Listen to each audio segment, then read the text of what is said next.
Olá, você já parou para perguntar por que existem guerras? E o que será que de proveito podemos tirar delas?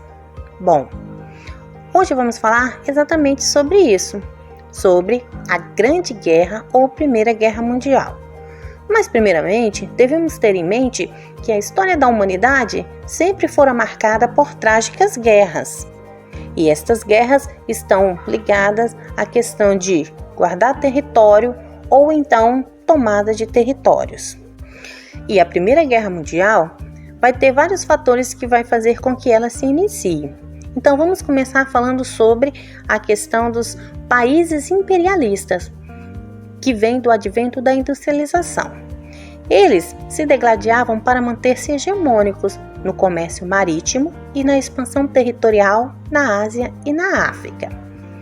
Por exemplo, a Alemanha, que anexou ao seu território a região Alsácia-Lorena, grande produtora de minérios e carvão mineral, e que fora pertencente outrora aos franceses.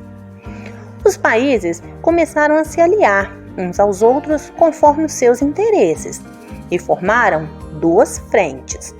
A Tríplice Aliança, que era composta por Alemanha, Itália e o Império Austro-Húngaro, e a Tríplice Entente, formada por Inglaterra, França e Rússia. Mas antes que houvesse essas alianças, em 1871, a Alemanha passou por um processo de unificação, sob a liderança de Otto von Bismarck, e ela prosperou, adotou a política de aliança defensiva, tendo como aliada o Império Austro-Húngaro.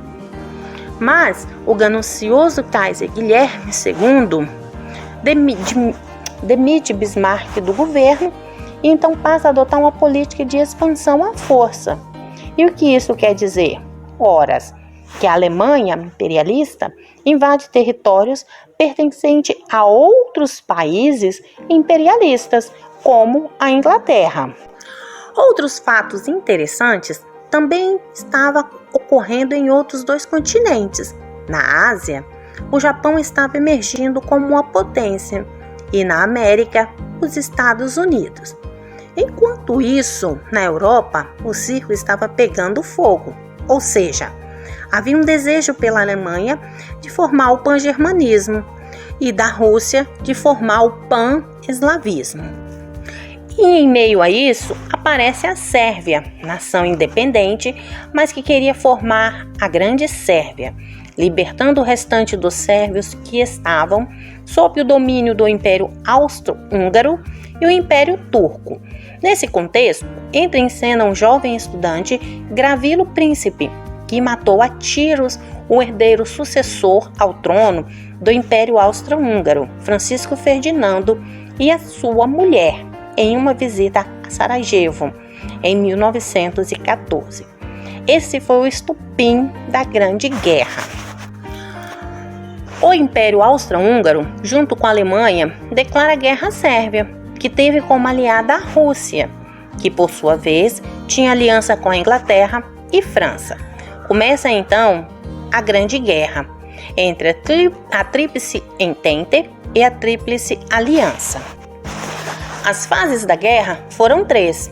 A primeira fase é conhecida como Guerra de Movimento, que vai de agosto a novembro de 1914, conhecida como Primeira Batalha de Marne, onde a Alemanha avançou-se sobre a Bélgica e chegou a Paris, cidade da França.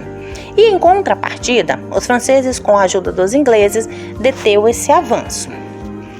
A segunda fase é conhecida como Batalha de Trincheiras. Na Batalha de Marne, não houve vitórias decisivas. Então, os dois lados, impossibilitados de se locomover, cavaram valetas por uma extensão de 640 quilômetros. Elas eram as trincheiras. E dentro delas lutavam dia e noite. Em meio a esse caos, por volta de 1915, então a Itália rompe com a Alemanha e se une à Tríplice Entente, ou seja, Inglaterra, França e Rússia. Já em 1917, a Alemanha adota a guerra submarina, passa a bombardear qualquer navio encontrado em águas inimigas. Afundaram o navio estadunidense Lusitânia e o navio Paraná do Brasil. Ambos eram países neutros até então. Depois disso, entram na guerra do lado da Tríplice Entente. Em 1917, porém, a Rússia sai da guerra devido às suas crises internas e assina um acordo de paz com a Alemanha. Esse acordo de paz é assinado em 1918 e, após isso, a Alemanha desloca-se para a frente ocidental, onde conseguiu controle militar de importantes regiões industriais. Isso é o início da terceira fase, chamada Nova Guerra de Movimento, aonde será decisiva na Segunda Batalha de Marne, onde a Tríplice Aliança, munida de aviação e artilharia pesada, recomeça a guerra de movimento. Mas os países da Entente, valendo-se de aviões e tanques mais fortes e potentes, derrotam as forças alemãs.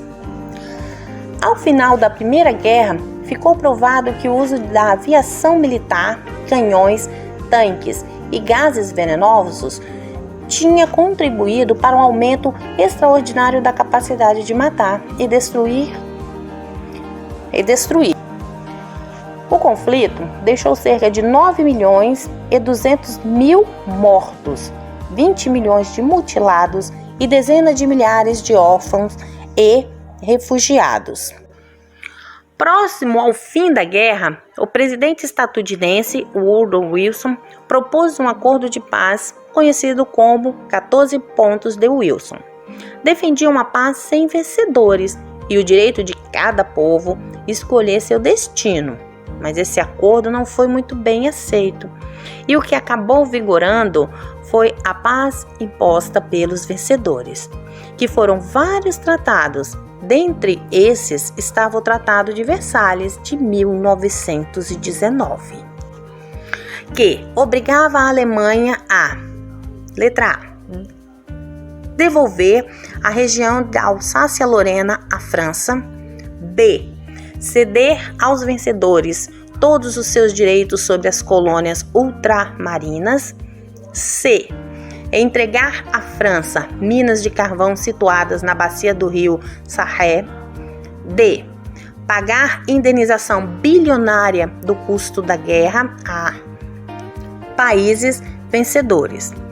A Alemanha foi proibida de ter aviação militar, canhões pesados e submarinos, e teve de entregar aos vencedores parte de seus navios mercantes, e seu exército só podia ter no máximo 10 mil homens.